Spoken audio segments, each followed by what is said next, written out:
verset 17. Lorsqu'il apprit que Jean avait été arrêté, Jésus se retira en Galilée. Il quitta Nazareth et vint habiter à Capernaum, ville située près du lac, dans le territoire de Zabulon et de Nephtali, afin que s'accomplisse ce qu'avait annoncé le prophète Ésaïe. Territoire de Zabulon et de Nephtali, route de la mer, région située de l'autre côté du Jourdain. Galilée à la population étrangère. Le peuple assis dans les ténèbres a vu une grande lumière, et sur ceux qui se trouvaient dans le pays de l'ombre de la mort, une lumière s'est levée. Verset 17. Dès ce moment, Jésus commença à prêcher et à dire: changez d'attitude, c'est selon les versions, changez de comportement, car le royaume des cieux est proche. Amen. Merci.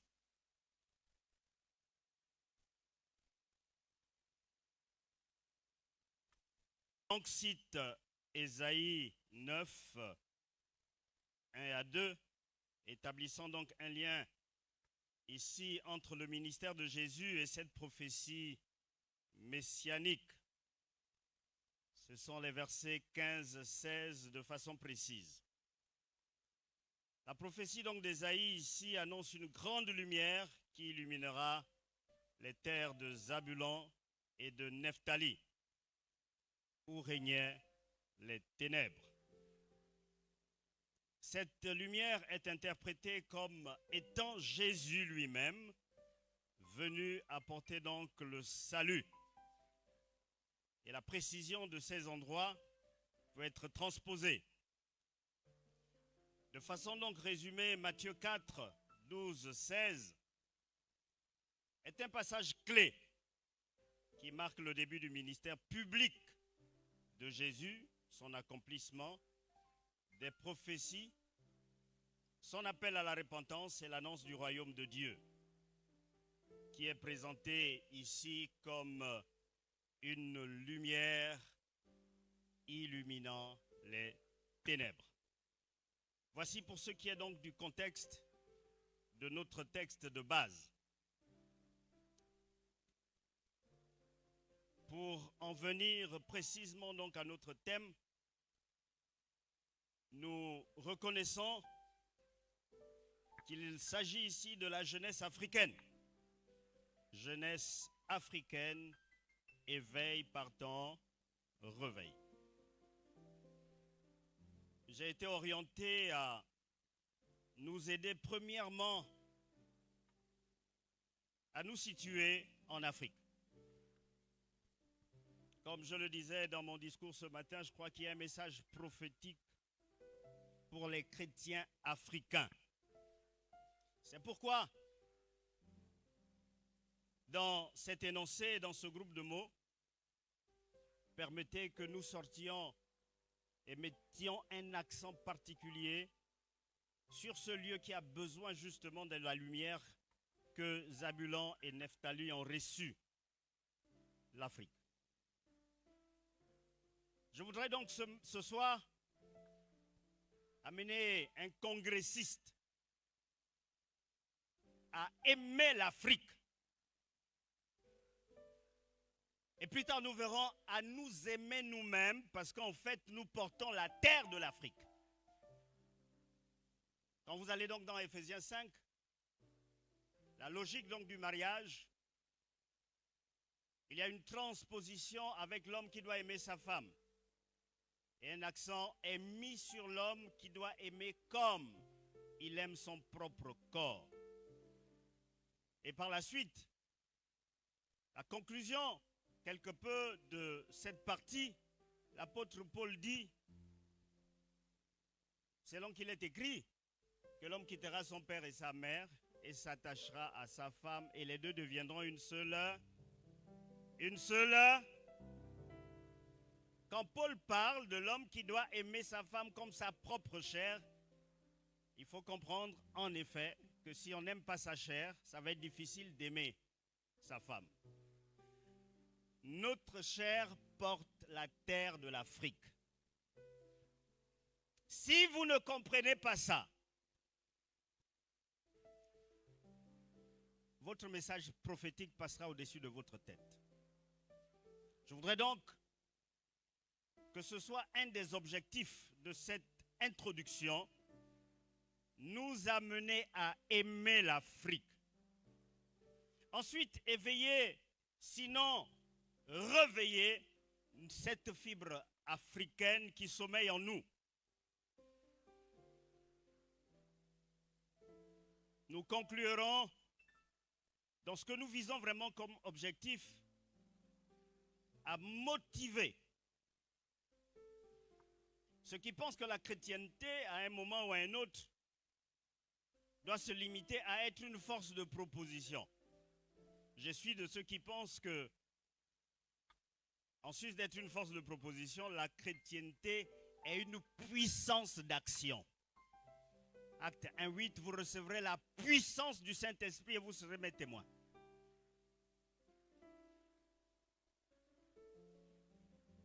Je ne voudrais pas décourager celui ou celle qui pense que le meilleur est à l'extérieur et qu'il faut prendre le bateau, sinon la pirogue, pour aller en Europe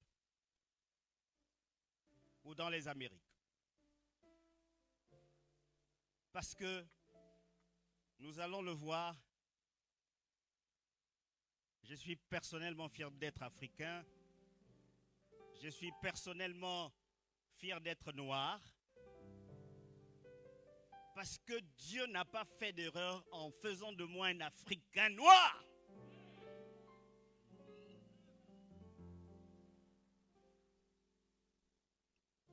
Regardons donc quelques rappels en termes de généralité sur l'Afrique.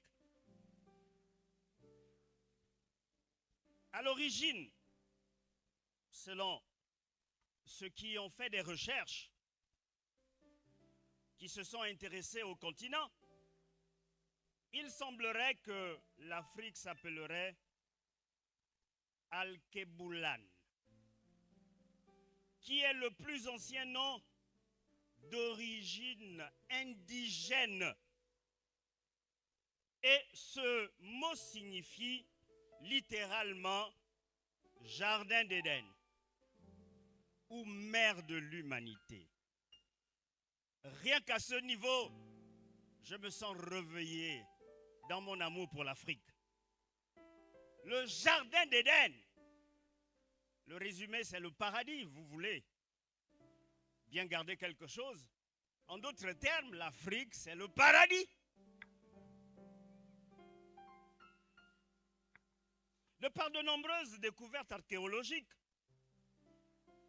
je parle au conditionnel, il semblerait que les plus anciens fossiles d'Homo sapiens ont été trouvés en Afrique.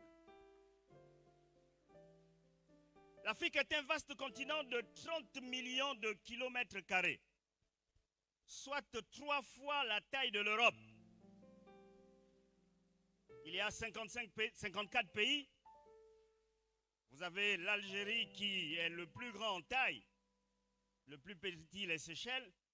C'est à peu près 6% de la surface de la Terre que couvre donc l'Afrique et 20% de la surface de la Terre émergée. Un découpage donc en régions aujourd'hui donne ce qu'on appelle couramment l'Afrique du Nord, l'Afrique de l'Ouest, l'Afrique de l'Est, l'Afrique centrale, l'Afrique australe. Mais tout ça, c'est l'Afrique.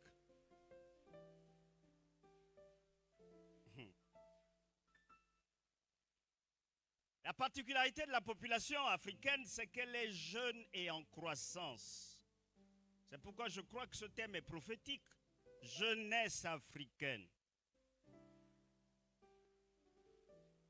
C'est une jeunesse diversifiée au sein donc d'un certain nombre de groupes ethniques qu'on trouve à foison dans quelques pays que ce soit de l'Afrique. Estimé à peu près à 1,55 milliard d'habitants, c'est soit 18% de la population mondiale repartie. Pour ceux qui veulent écrire quelque chose, l'Afrique de l'Ouest, c'est à peu près 466 millions. L'Afrique de l'Est est à peu près 513 millions. L'Afrique du Nord, c'est à peu près 276 millions. Et l'Afrique centrale, 293 millions. La source, c'est l'INED, Institut national d'études démographiques. C'est un organisme français qui fait des études donc de population en France comme à l'étranger. Ah, l'Afrique a un climat varié, allant des forêts tropicales humides au désert aride. C'est un continent formidable, caractérisé par des plaines, des plateaux et des chaînes de montagnes. J'ai presque envie de dire, c'est le berceau du tourisme.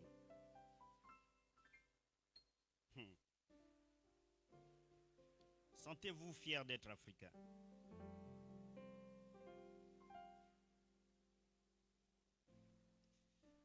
Excepté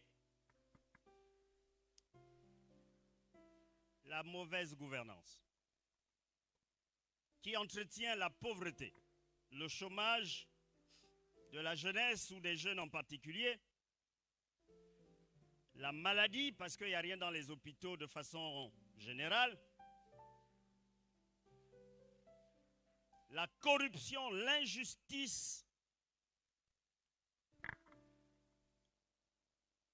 la cupidité des gouvernants en particulier, selon Lorraine Cunningham qui a écrit un très bon livre que j'aime bien, le livre qui transforme les nations, la puissance de la Bible pour changer un pays. Il appelle ça la cupidité, l'injustice et la corruption, il appelle ça la trinité diabolique. Effectivement, si c'est diabolique, ça peut expliquer pourquoi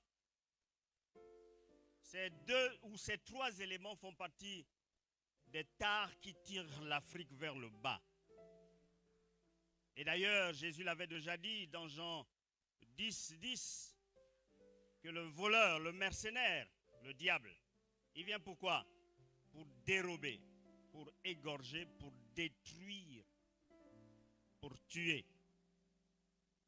Mais excepté essentiellement la mauvaise gouvernance qui fait qu'aujourd'hui on soit obligé d'exporter nos enfants, étudier à l'extérieur et partant à exporter justement le quotient intellectuel.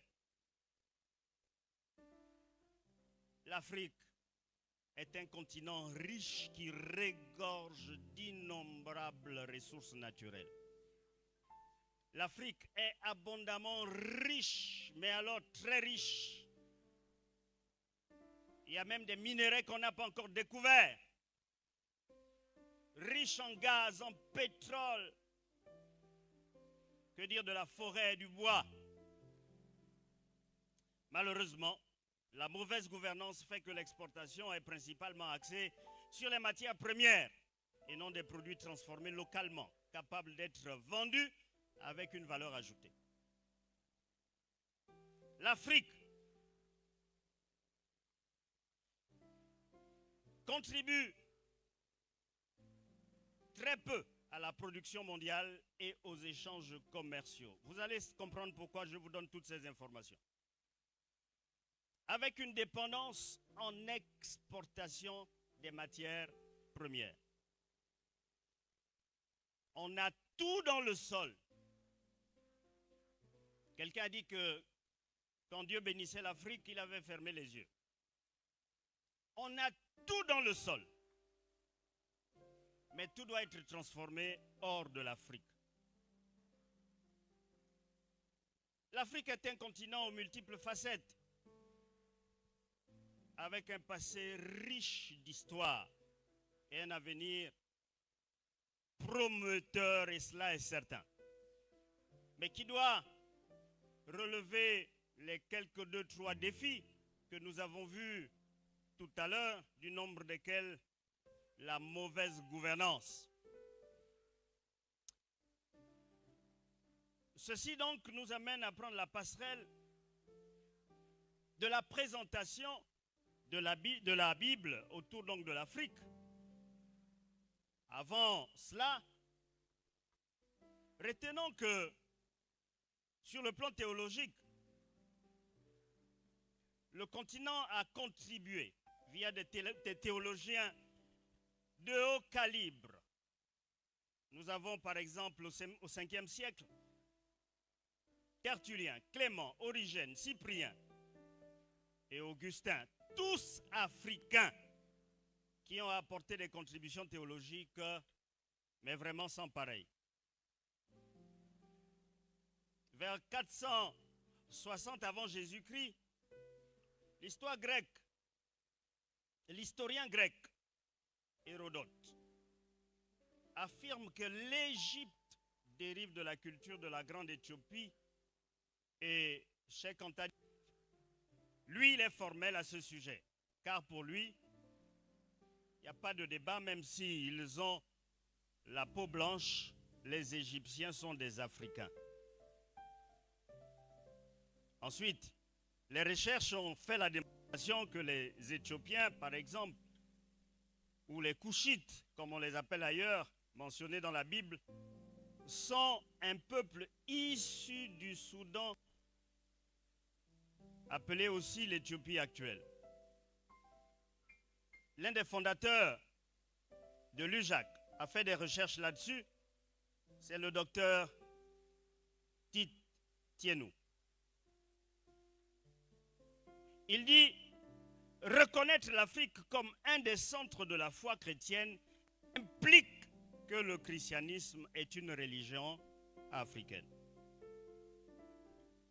Bien-aimés dans le Seigneur,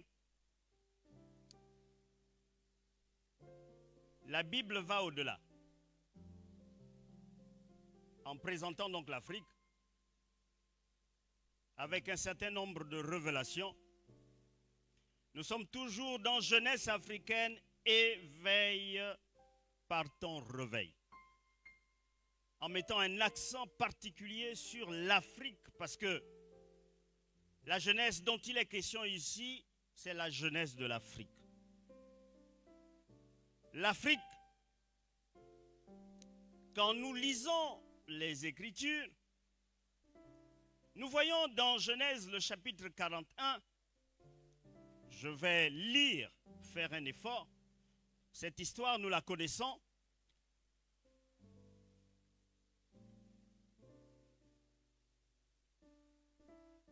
Nous lirons 7 versets.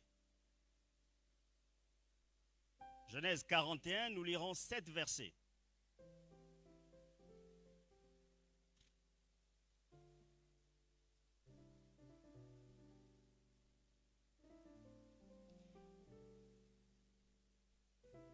Au bout de 2 ans, le Pharaon fit un rêve dans lequel il se tenait près du fleuve. Alors 7 vaches belles et grasses sortirent du fleuve et se mirent à brouter dans la prairie. 7 autres vaches laides et maigres sortirent du fleuve après elles et se tinrent à côté d'elles au bord du fleuve. Les vaches laides et maigres mangèrent les 7 vaches belles et grasses. Puis le Pharaon se réveilla. Il se rendormit et fit un second rêve. 7 épis gros et beaux montaient sur une même tige. 7 épis maigres et brûlés par le vent d'est poussèrent après eux. Les épis maigres engloutirent les 7 épis gros et pleins. Puis le Pharaon se réveilla.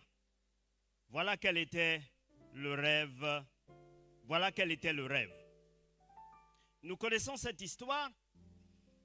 Nous la connaissons sous la présentation d'un héros qui s'appelle Joseph. Nous connaissons cette histoire sous la présentation justement de cette préfiguration du Christ qu'est Joseph. Mais nous ne la connaissons pas sous la version de l'Afrique. Parce qu'on finit ici, Pharaon et l'Égypte, c'est bel et bien l'Afrique. C'est bel et bien l'Afrique. Mais on n'en parle pas souvent, peut-être parce que notre identité chrétienne fait que nous condamnions l'idolâtrie, la foi mitigée, le mélange entre. Disons simplement que ne faisons pas le focus sur ça parce que nous avons choisi Jésus. Et notre foi est entretenue par une vie de sainteté, sans mélange, sans idolâtrie. Mais restons dans le contexte de l'Afrique. Qu'est-ce que nous pouvons apprendre de cette histoire? De mon point de vue, il y a là Dieu dans sa souveraineté qui révèle qu'il n'a pas oublié l'Afrique, qu'il a aussi un plan pour les Africains. Mais ce plan n'est pas isolé du plan du salut. Parce que l'histoire que nous lisons dans Genèse se poursuit dans Exode. Et pour ceux qui connaissent effectivement les trois dispensations, celle du Père, du Fils et du Saint-Esprit, ils savent que la première dispensation prépare la seconde. La seconde, c'est celle des évangiles avec la naissance du Messie. Donc, ce texte n'est pas isolé, il fait partie du projet de Dieu pour sauver l'humanité. Mais au départ, il y a qui? Ou il y a quel continent? Il y a l'Afrique. Le Seigneur décide de se révéler à un païen africain. À qui il met une double vision ou un double rêve portant le même message. Ah, je ne sais pas si quelqu'un me suit là. Dieu, dans sa souveraineté, choisit, à la suite d'Abraham, Isaac, Jacob, d'introduire l'Afrique avec un rôle pas un des moindres, parce que nous allons le voir plus devant. Le positionnement de Joseph ici en Afrique vient non seulement confirmer notre texte de base, mais cette volonté effectivement du Seigneur de faire en sorte que la lumière brille là où il y a les ténèbres. Et donc, quand nous lisons cette histoire, je retiens moi que Dieu décide dans son omniscience, dans sa souveraineté, d'accomplir ses projets merveilleux avec l'Afrique aussi. Avec l'Afrique aussi. Pas seulement avec les Juifs. Avec l'Afrique, avec Pharaon à qui il donne un rêve, deux rêves.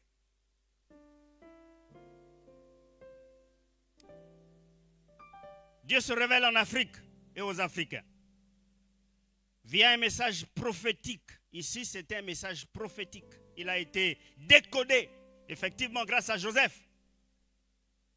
Mais l'instrument utilisé, c'était l'Afrique. Nous voyons ensuite que le message de ce rêve est un message qui révèle la nature de Dieu, que j'aime bien enseigner, sauver. Sauver. En d'autres termes, l'Afrique fait partie, avant l'évangile, des continents j'ai envie de dire, dépositaire du message du salut. Et comment Dieu décide de sauver par l'Afrique? Il en fait ici un grenier. Un grenier. Oh, Dieu est formidable. Il en fait un grenier. Il va donc faire en sorte que Joseph oriente Pharaon dans ce qu'il fallait faire. Lui va être promu justement dans le suivi et la mise en place justement de la stratégie. Mais encore une fois, c'était en Afrique. C'est l'Afrique qui en ce temps-là a sauvé l'humanité. Parce que tous venaient de toutes parts pour acheter en Égypte de quoi manger. Je ne sais pas si vous faites la différence aujourd'hui, mais on nous fait croire que c'est nous qui avons besoin d'aller prendre ci, ça à l'extérieur. La réalité et la vérité, c'est que je n'ai pas envie de dire que tout part de l'Afrique, mais beaucoup part de l'Afrique. C'est transformé là-bas. Quand on amène notre bois, c'est transformé en argent. C'est l'argent là qui fait qu'ils soient capables de produire ce qu'ils produisent. Quand on prend notre uranium, notre manganèse, on amène là-bas, ça s'est transformé. Et puis par la suite, on a les exploits qui sont faits. Mais ça part d'où? Ça part de l'Afrique. Quand vous voulez aller travailler aux États-Unis, en France, quand vous voulez aller travailler, je ne sais pas moi, dans quel autre pays, mais en réalité, si nos gouvernants nous donnaient les moyens justement de développer cette vie confortable, cette vie juste, cette vie qu'elle nous rêvons tous, vous comprendrez qu'avec toutes les richesses que Dieu a déposées ici en Afrique, nous n'aurions pas besoin de nous exporter. Nous voyons donc dans ce texte-là la volonté de Dieu de révéler l'Afrique, vraiment de révéler l'Afrique. Que Dieu t'ouvre l'intelligence. Que tu comprennes que oui, en ce temps, il y avait Joseph, mais en ce temps, Dieu aussi avait révélé l'Afrique. Que tu comprennes que oui, il y avait Joseph, mais qu'en ce temps-là aussi, Dieu avait décidé de bénir et de sauver par l'Afrique. Et ça, ce n'est pas seulement dans le passé. Nous allons le voir que même dans l'avenir, il y a des prophéties claires autour de l'Afrique. Et elles vont s'accomplir. Qui sait si le déclenchement de l'accomplissement de ces prophéties, ce n'est pas pendant ce congrès. Et je le déclare au nom de Jésus, que tu ne partes pas d'ici sans être l'un des instruments de l'accomplissement de ces prophéties autour de l'Afrique.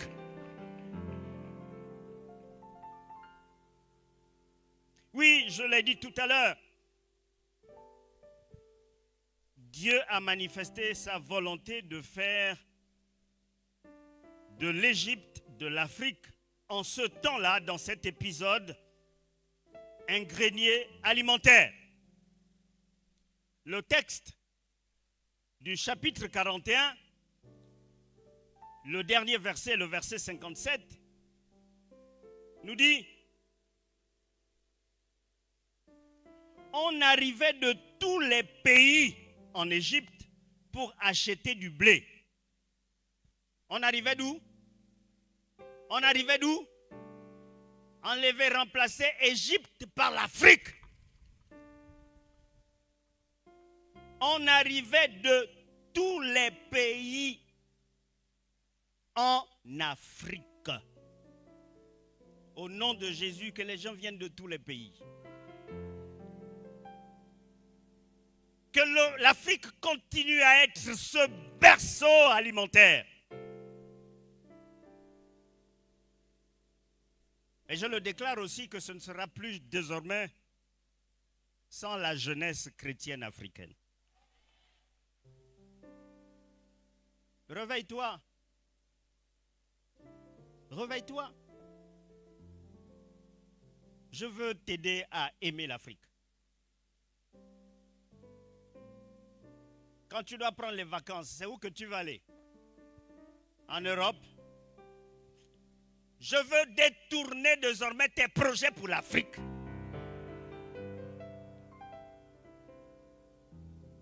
J'ai envie de te dire que ta bénédiction, tu la portes. Elle est liée à tout ce que Dieu a prévu pour l'Afrique.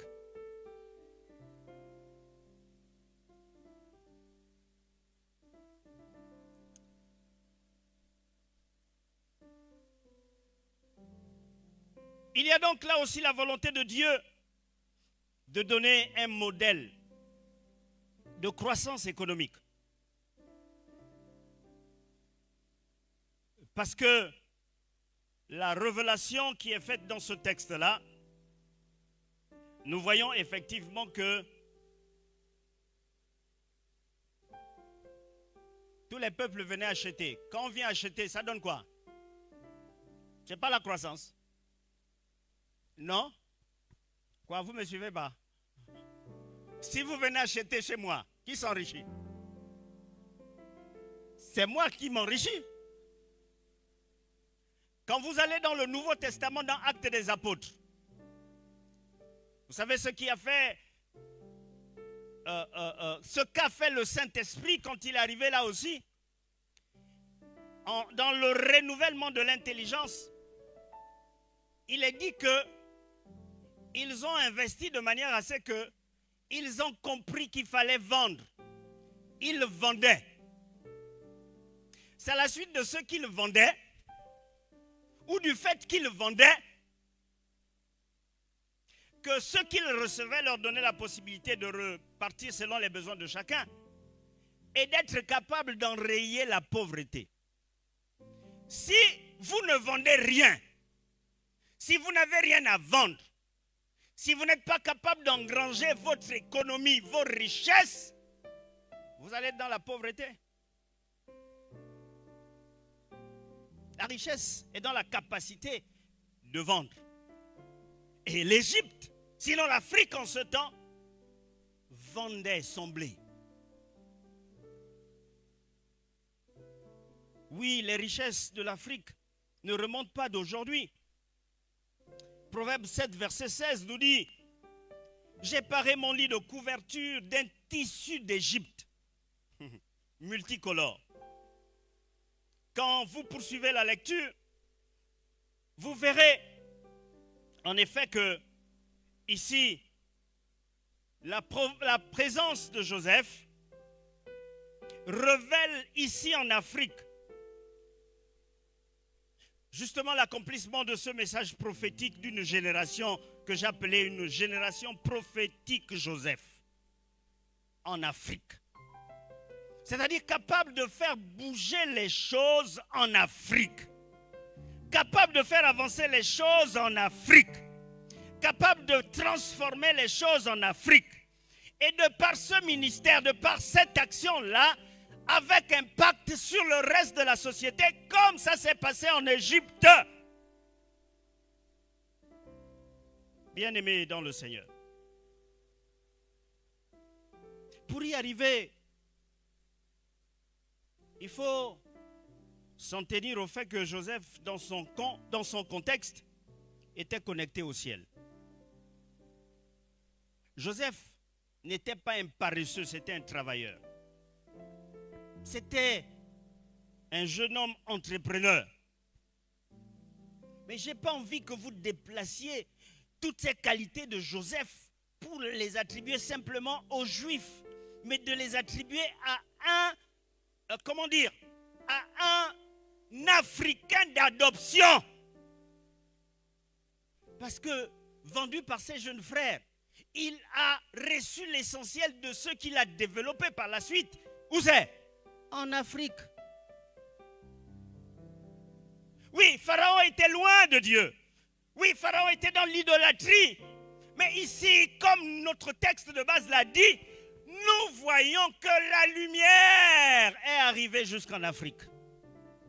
dans ce lieu des ténèbres. Et cette lumière, c'était Joseph, qui en effet est resté connecté au ciel. C'est ce qui lui a donné la capacité effectivement d'avoir la formule pour, n'est-ce pas, ici, aider les Africains à réaliser, n'est-ce pas, leur vocation prophétique d'être en ce temps-là le grenier alimentaire. Et j'ai envie de m'adresser à un jeune. Tu passes tout ton temps sur Internet. Tu passes tout ton temps sur le téléphone. Tu es tout le temps sur WhatsApp. Tu penses que ce qui compte, c'est de mettre les mèches. Tu penses que ce qui compte, c'est de nettoyer ta peau avec des produits bizarres. Non, non, ça, c'est pas les Africains. Vous me suivez encore? Les Africains, c'est des bosseurs. Oui, on nous a toujours fait croire que les Africains, non, mais vraiment, c'est des paresseux. C'est pas vrai. Quand vous êtes connecté au Seigneur, vous êtes un Africain différent. Quand vous êtes connecté au Seigneur, vous avez la révélation et vous savez que le Dieu qui habite en vous n'entretient pas la paresse, ce n'est pas le Dieu des paresseux. Bien-aimé dans le Seigneur, je voudrais te décourager de continuer à investir sur les mèches. Ça ne changera pas l'Afrique. Ça enrichira l'Asie, ça enrichira l'Amérique, ça enrichira, je ne sais pas trop, l'Europe, mais ça ne va pas enrichir l'Afrique.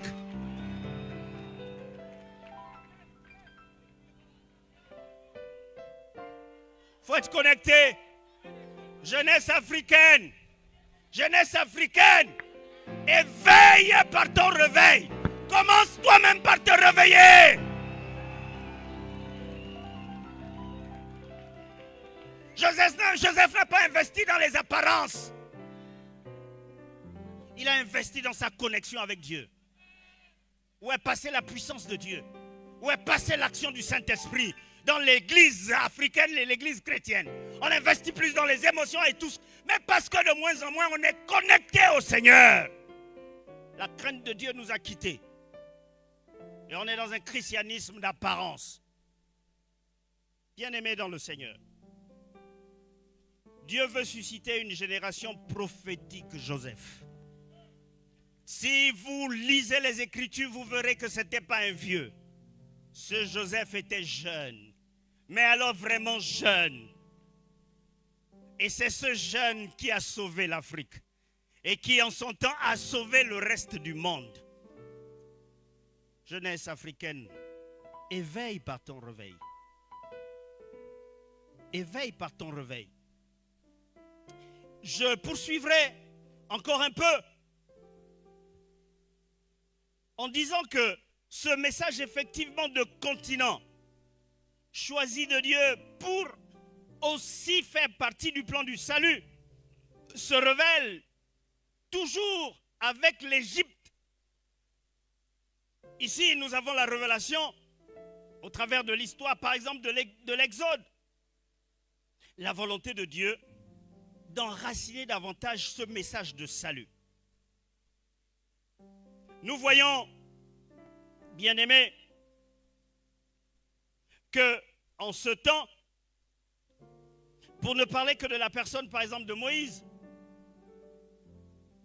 nous voyons encore que on n'a pas toujours enseigné que l'Afrique a joué un bon rôle aussi.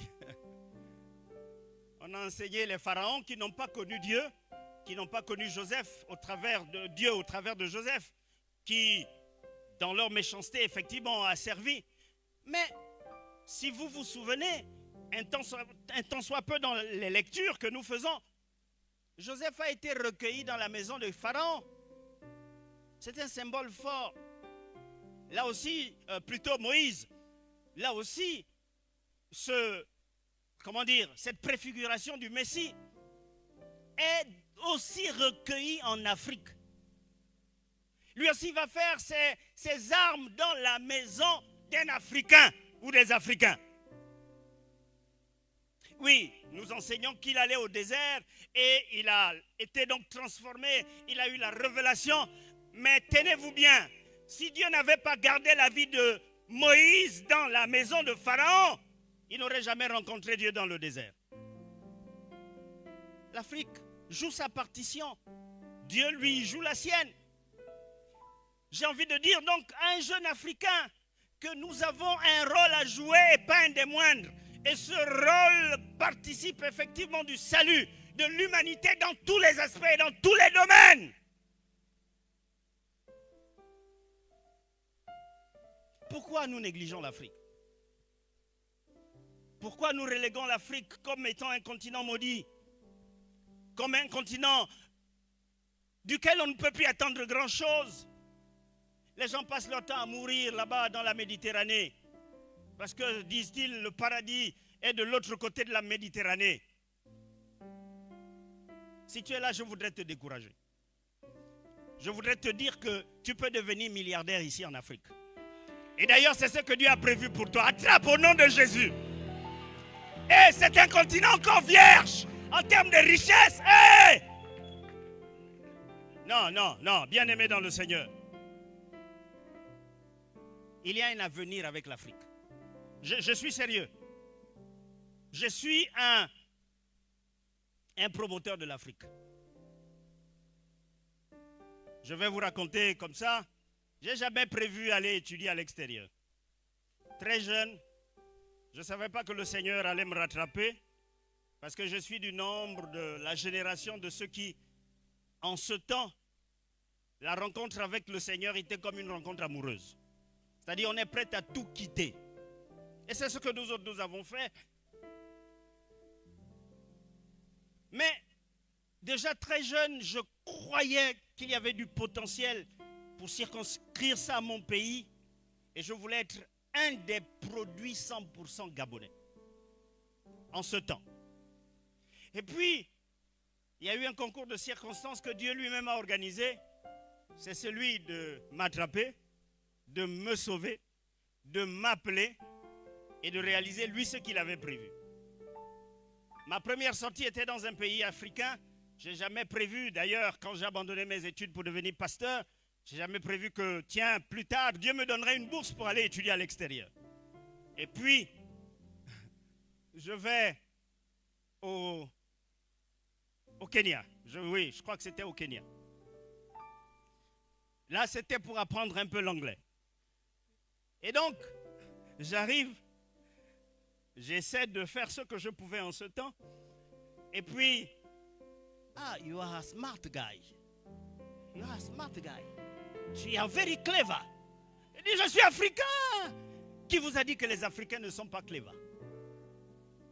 Je vais aux États-Unis pour un petit stage aussi. Je rencontre un prof qu'on avait choisi pour moi pour approfondir effectivement l'anglais. Il dit, are you coming from Africa? Je dis, oui, je viens de l'Afrique. Je crois après peut-être 5-6 cours. Il dit, you are very smart. You are very clever. J'ai dit, oui, je suis un Africain. Et les Africains portent les gènes de l'intelligence. J'ai jamais compris pourquoi on pense qu'on est les derniers. Mais il ne faut pas accepter ça, c'est un message du diable. Au nom de Jésus, il est écrit que notre intelligence est régénérée, renouvelée. Et tu es ingénieur. Tu n'es pas ingénieur seulement pour gagner 800 000. Tu es ingénieur pour concevoir. Parce que le dépôt que Dieu a mis en toi là, frère, c'est pour donner au-delà du salaire. Tu es quelqu'un de clever. Tu es quelqu'un d'hyper intelligent. Au nom de Jésus, que tu accomplisses des exploits selon qu'il est écrit qu'avec lui nous ferons des exploits.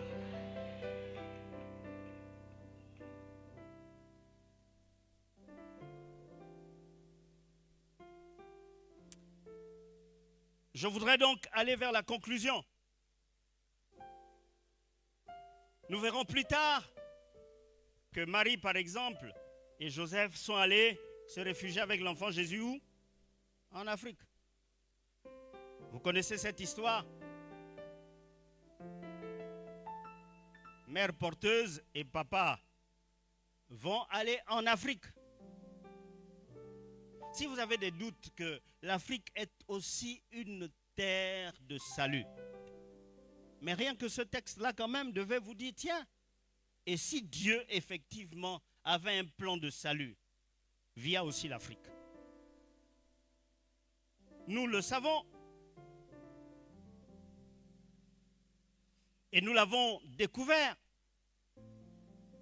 en lisant effectivement dans les Écritures. Le pharaonisme, c'est un système de gestion, j'allais dire politique, un système de leadership politique, mais original de l'Afrique. C'était peut-être pas un système parfait, mais ce que j'aime avec ça, c'est cette originalité qui nous a dit que le meilleur système de gestion politique s'appelle la démocratie. Est-ce que les chrétiens ne peuvent pas, dans la connexion avec le Seigneur, je parle des chrétiens africains, trouver un système de gestion politique qui soit propre aux Africains? Ici, il y avait le pharaonisme. On n'est pas venu renverser le pharaonisme ici, hein? C'était original. Vous faites Sciences Po. On vous fait avaler que c'est la démocratie, c'est la démocratie. Et vous devenez des grands défenseurs de la démocratie, de la démocratie, de la démocratie. Vous êtes sûr que Dieu n'a pas réservé quelque chose aussi pour les Africains qu'ils doivent aussi produire et exporter? Comme c'était le cas par exemple ici.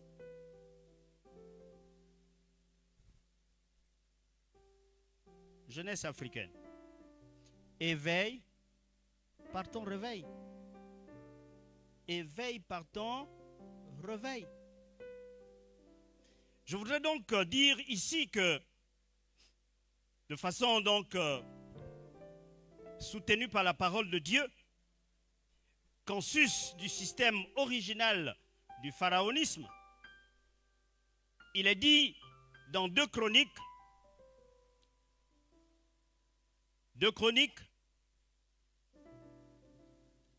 nous lirons juste un verset, 2 Chroniques, le chapitre 16, lisons le verset 8.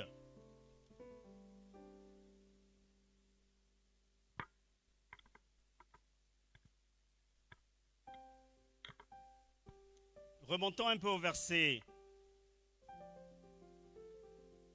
7. À cette époque-là, le voyant Anani alla trouver Asa, roi de Juda, et lui dit, parce que tu t'es appuyé sur le roi de Syrie et que tu ne t'es pas appuyé sur l'Éternel ton Dieu, l'armée du roi de Syrie t'a échappé.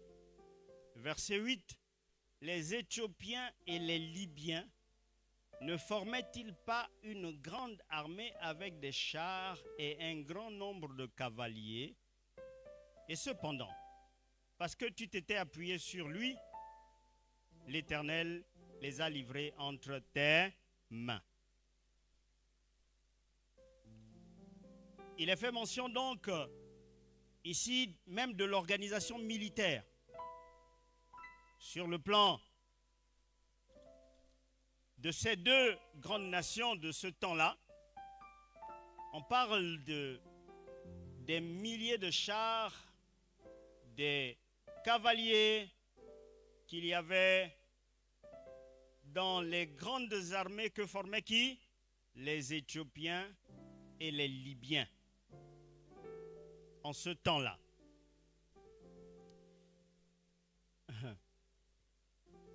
Nous pouvons, si nous regardons dans la Bible, nous verrons que la Bible révèle combien dans l'histoire même de la Bible, l'Afrique n'est pas en marge dans quelque domaine que ce soit. Il est révélé clairement que c'est un continent béni. C'est un continent qui a du prix aux yeux de Dieu. C'est un continent qui a de l'avenir. C'est un continent sur lequel des prophéties certaines sont révélées. Bien-aimés dans le Seigneur, je voudrais lire un dernier texte avant donc de conclure avec une ou deux applications. Toujours dans 2 Chroniques. Dans 2 Chroniques, le chapitre 1er. 2 Chroniques, le chapitre 1er.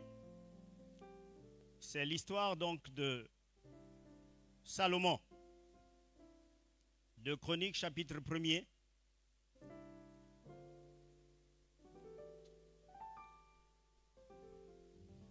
Lisons le verset 17. 16-17. C'était en Égypte que Salomon achetait ses chevaux. Une caravane de marchands du roi allait les chercher par groupe à un prix fixe. Il fallait 600 pièces d'argent pour faire venir un char d'Égypte et 150 pièces pour un cheval. Il en ramenait de même avec eux pour tous les rois des Hittites et pour les rois de Syrie.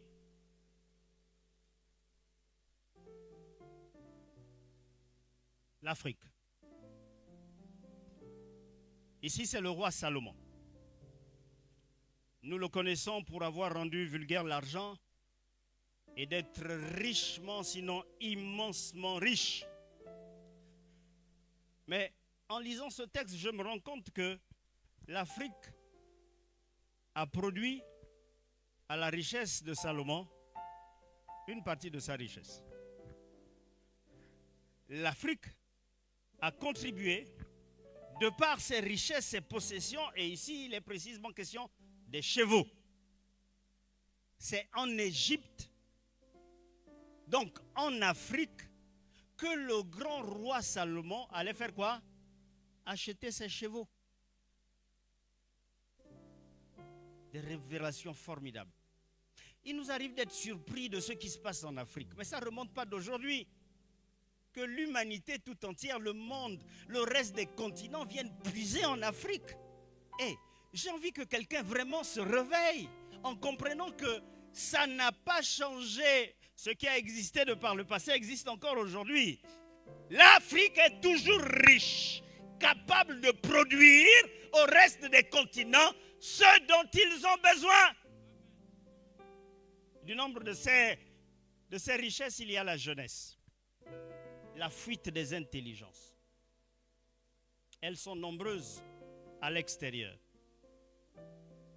Oui, on me dira, pasteur, mais l'Afrique n'offre pas les conditions.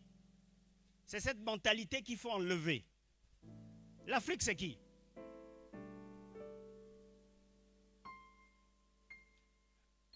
Vous faites l'erreur, comme je la faisais de par le passé, de penser que l'Afrique, ce sont les dirigeants.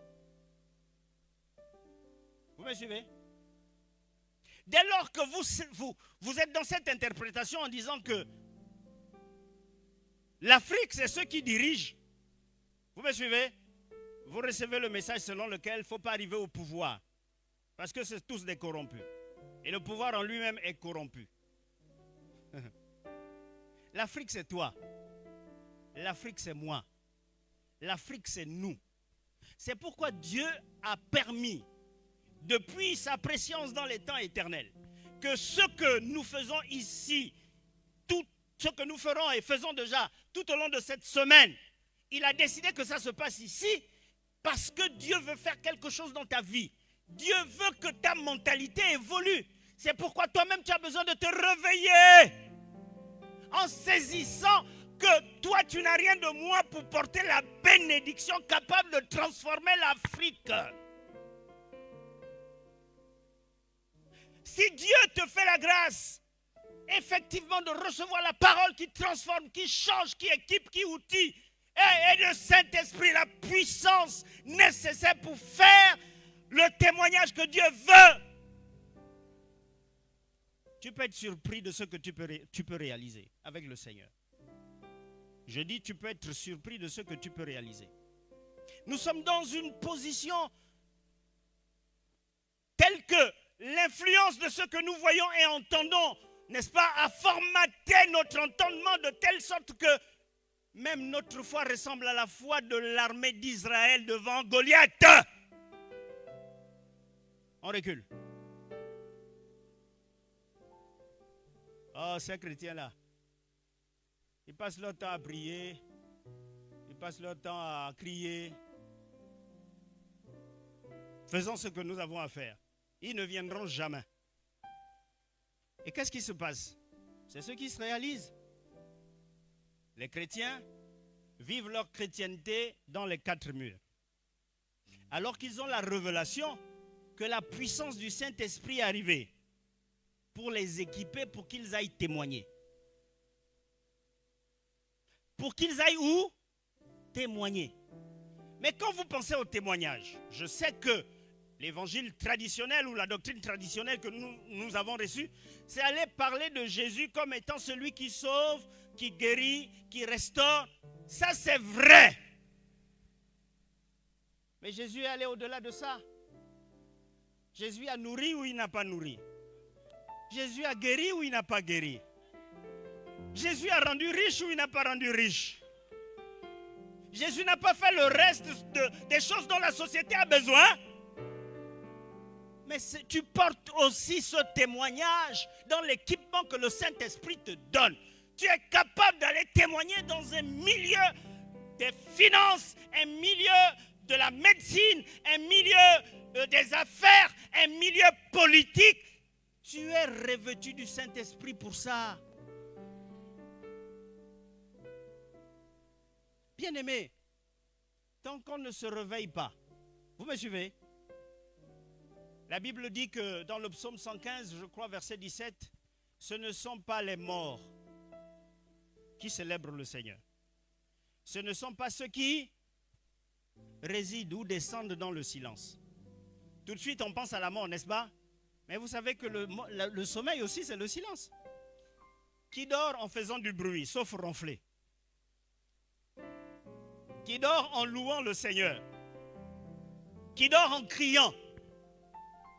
C'est l'image, effectivement, qui est reprise dans notre thématique. Réveille-toi et éveille par ton réveil. Bien-aimés dans le Seigneur, il faut qu'on évolue au niveau de nos congrès. Je suis de ceux qui pensent que on devait commencer à avoir des ateliers spécifiques à des domaines qui ont besoin d'être transformés en Afrique. Je suis de ceux qui pensent qu'à un congrès comme celui-là, on devait avoir un atelier politique où on équipe les gens en politique. Je suis de ceux qui pensent que dans nos prochains congrès, on équipe les gens dans le monde des affaires. C'est seulement comme ça que l'éveil va prendre corps.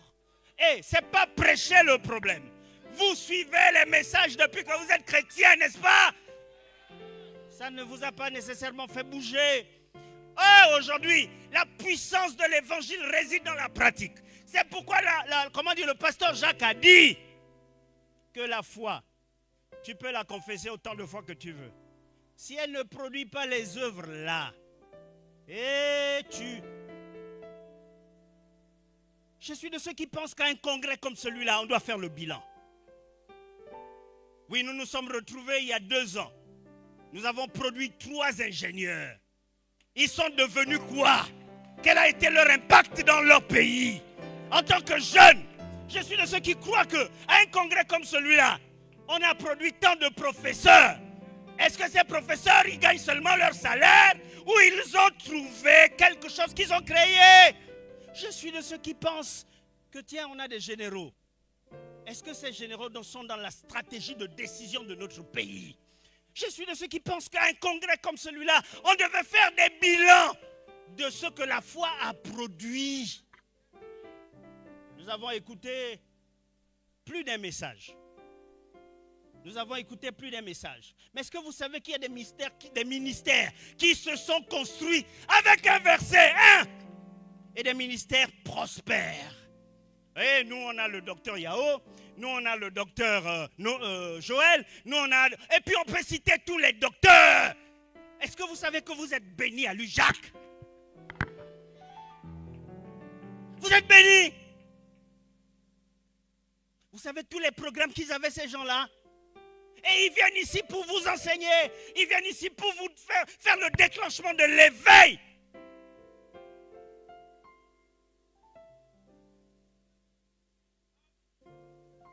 Et nous allons nous retrouver pour compter combien il y avait.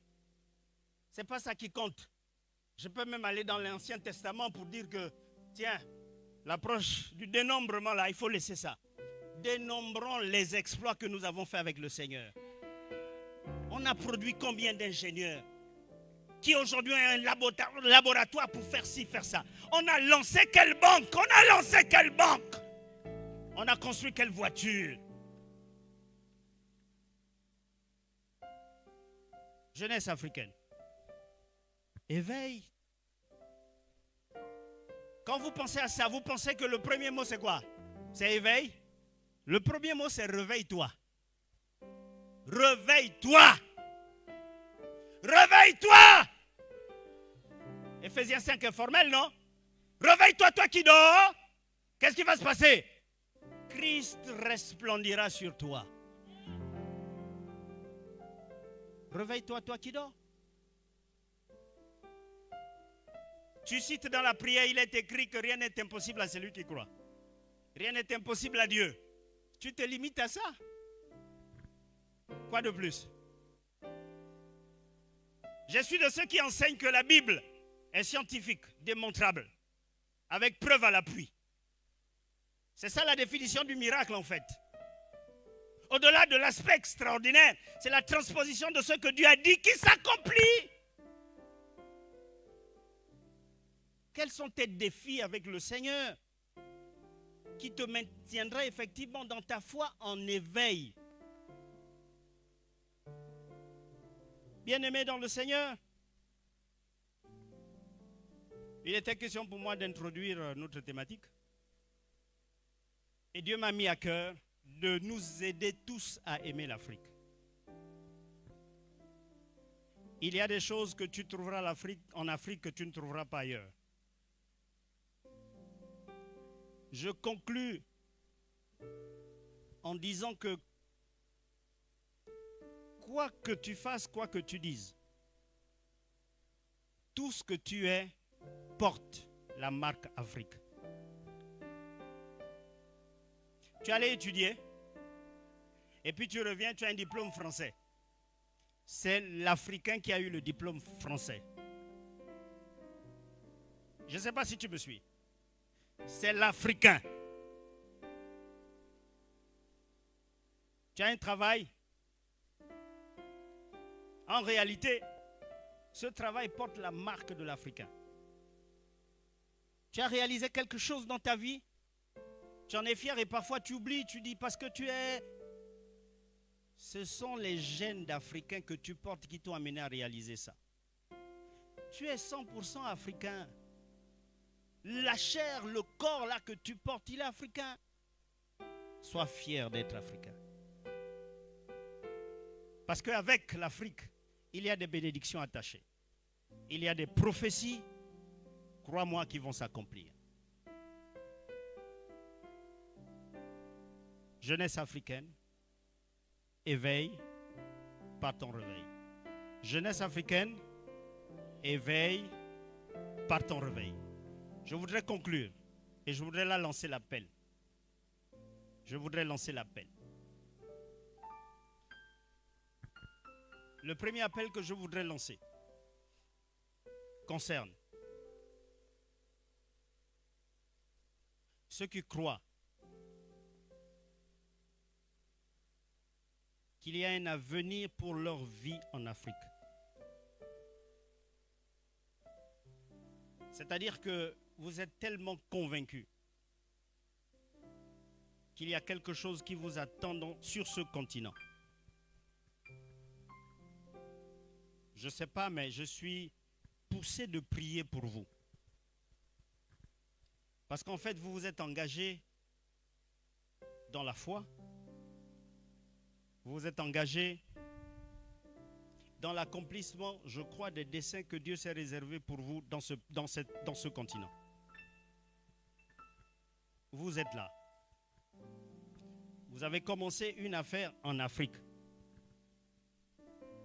Vous êtes là. Vous avez des projets et vous voulez les réaliser en Afrique.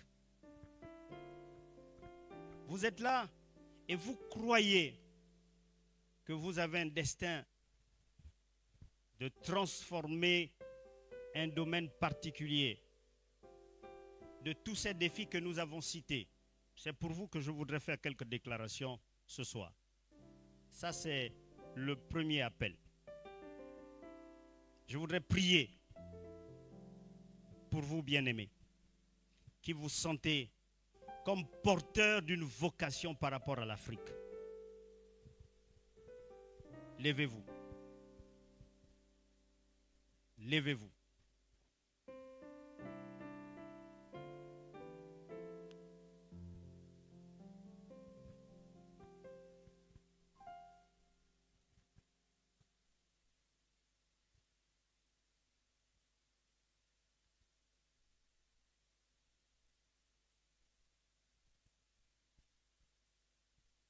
L'Afrique a besoin de vous.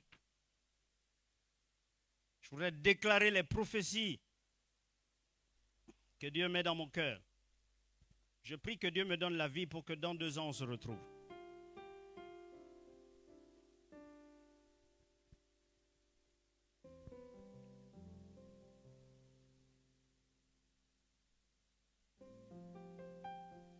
Quand Dieu a décidé de bénir la vie de ses enfants, qui peut l'arrêter?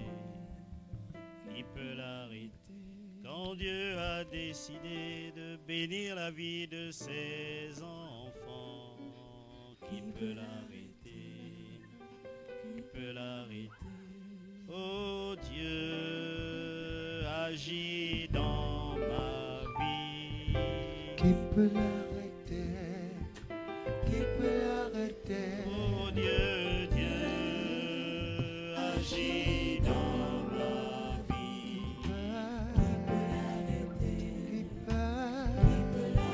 Oh Dieu, Dieu, agis dans ma vie. Oh Dieu, Dieu, agis dans ma vie. Qui peut?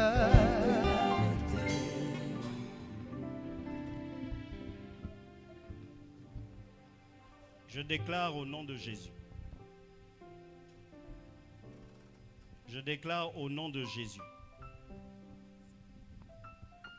que votre destin, que vous croyez lié à ce continent, s'accomplit selon Romains 8, verset 29.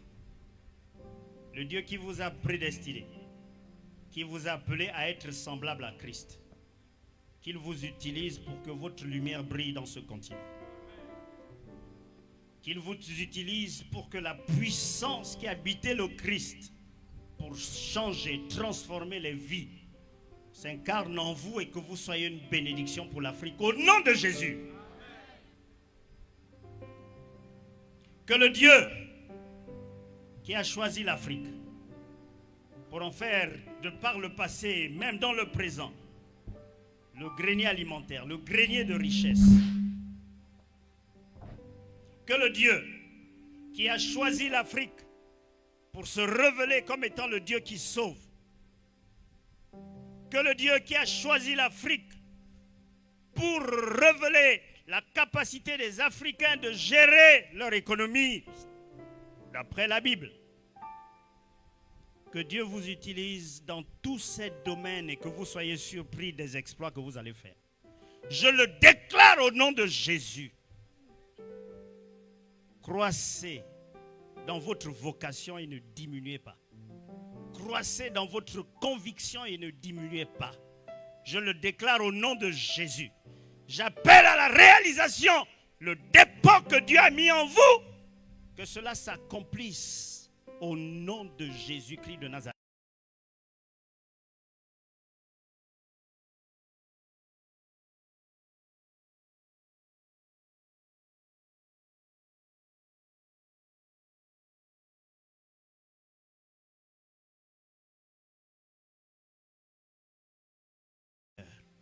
Père céleste, tu es celui qui a béni l'Afrique. Christ est mort pour tous les hommes et pour le continent africain en particulier. Son sang a coulé pour purifier, pour sanctifier.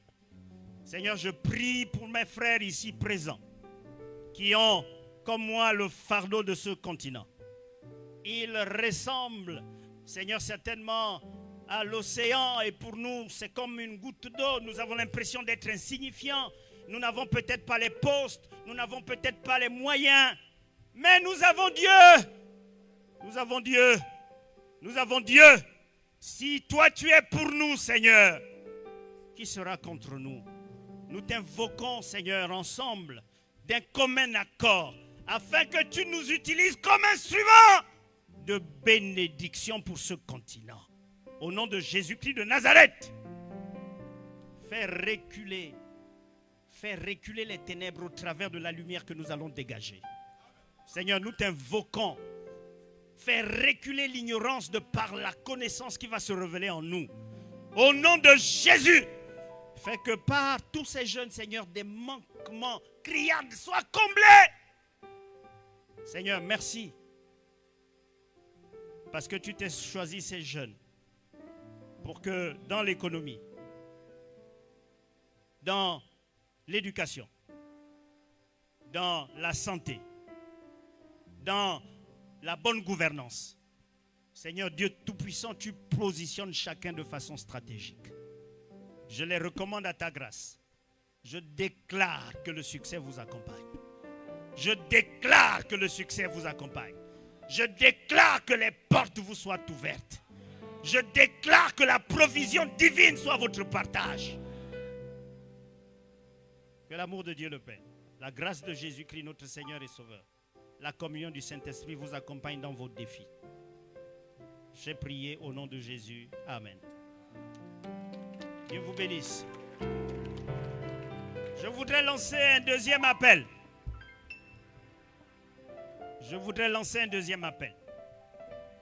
Cet appel, c'est pour les chrétiens qui, en se regardant, en faisant le bilan un peu de leur vie, se rendent compte que il n'y a pas des œuvres qui parlent en leur faveur.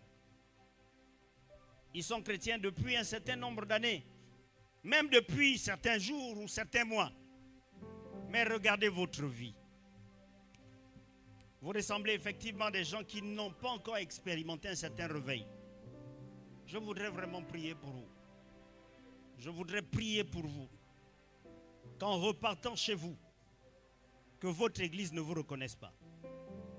Qu'en repartant chez vous, que votre mouvement de jeunesse ne vous reconnaisse pas. Qu'en partant chez vous, que vos parents ne vous reconnaissent pas. Que votre témoignage change. Que vous soyez capable désormais d'avoir aussi un bilan chrétien. Je voudrais vous inviter à venir ici.